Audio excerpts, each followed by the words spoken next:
Welcome back to another video, guys. My name is Harmon. Today's episode is once again in Iowa. We're in Des Moines, so basically mid-central Iowa. So the date was April 8th, 1946. A guy named William Irvin killed his mother, Mary. She was 63 years old. His wife, Edith, was 38 years old, and his two sons were John, who was 7, and Henry, who was 4. He killed him with a huge pickaxe. It's basically as tall as he was.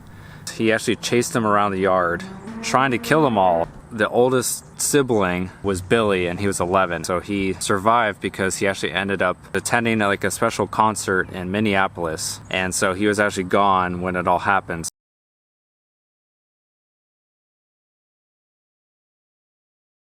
So 9 years before all this happened, in 1937, William had a nervous breakdown, and he actually spent time, a couple months, in one of the mental asylums. So he obviously had some reoccurring nervousness, mental problems.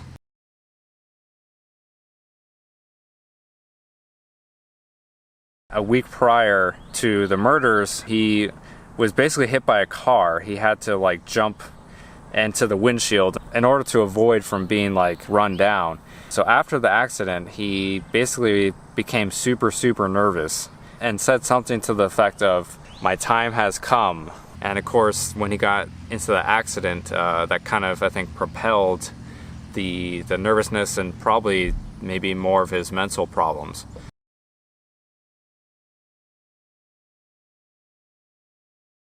William Irwin, he basically took like an indefinite leave of absence from his job 4 days prior to the murders, basically citing that he was like a nervous wreck and needed to just not be at work.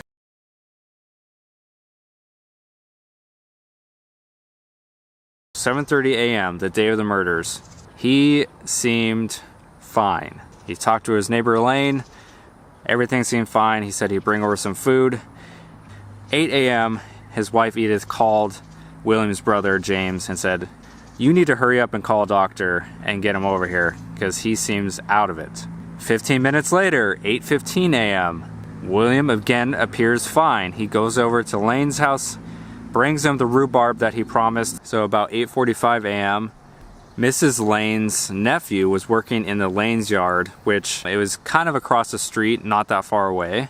They heard screams coming from the Irwin's house. The Lanes ran over when they heard the screaming, and they found the bodies of Mary, who was the mother of William, Edith, the wife, and 4-year-old Henry were already dead, sprawled out on the lawn. And they saw William holding the pickaxe, and he told them, quote, "Get the heck out of here." He delivered the blow to 7-year-old John's head, killing him.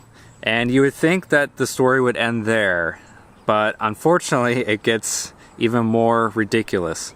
So next, after he killed his mom, his wife, and the 2 sons, he went inside and grabbed a shotgun. So 8:42 a.m. is when the 911 call finally went out. 2 officers responded, William Thacker and Edward McCarthy. They were slowly driving by the Irwin's house when William saw the police car and started shooting at them with the shotgun. Thankfully, neither officer was injured though, so that's good. Unfortunately though, a little girl, 5 years old, her name was Geraldine Nelson, she just happened to be walking down the street, and she kind of got caught in the crossfire, and she was hit by William's shotgun right in the stomach.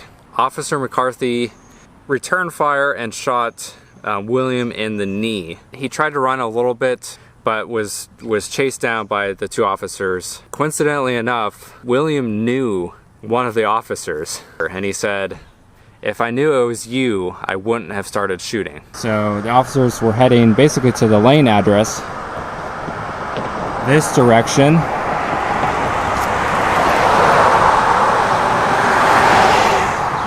And so before they turned onto Kirkwood, which is where the Lane household is, they were heading this way, and before they could turn, they were shot at by William, who was right here in the front yard with his shotgun, and he shot at them So officers got out of their car, and of course were hiding, I think, either behind the building or behind like one of the trees.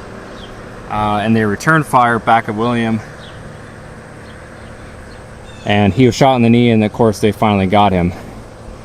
But anyway, so I just wanted to kind of show you the direction of travel the officers were coming down from. So at least it gives you a better perspective. So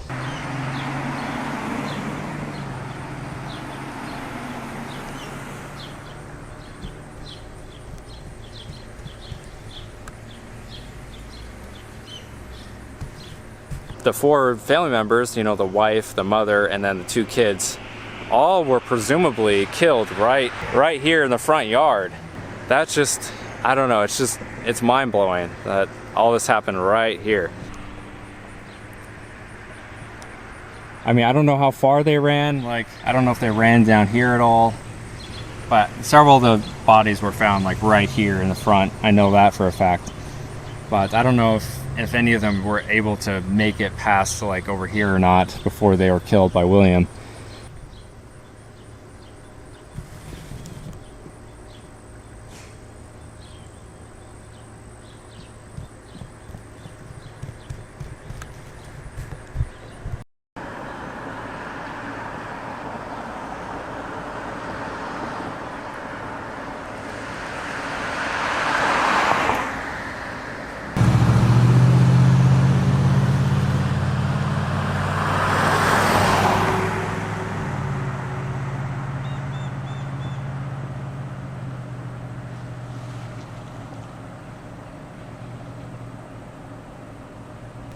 All right, so the Irwin house is right there behind me. Walking on Kirkwood, the Lane house is literally maybe 2 houses on Kirkwood here. If everyone was killed on the front lawn, you could easily hear that from 2 houses down on this street here.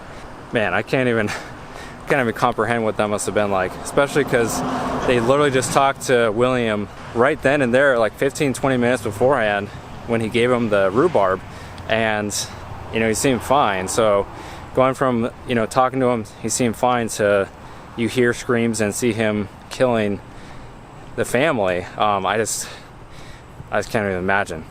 The Lane household is right there. It's 103 Kirkwood is the address.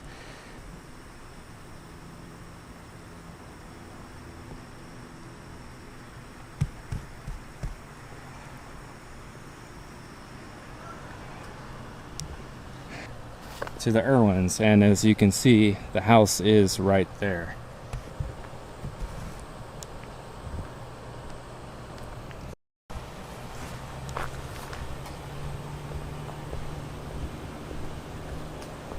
Even though he had like moments of clarity where he realized what he did, he also was still acting kind of crazy and had moments where he would just stare off into nothing and start laughing for no reason. And someone asked him why he killed his family, and he just said that God told him to do it.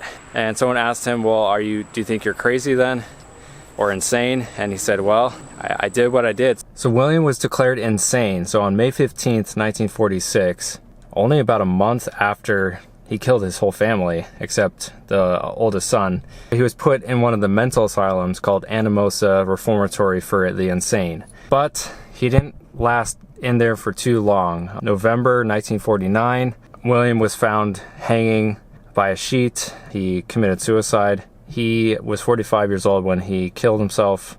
But anyway, guys, thanks for watching. My name's Harmon. I'll see you guys on the next adventure. See you later.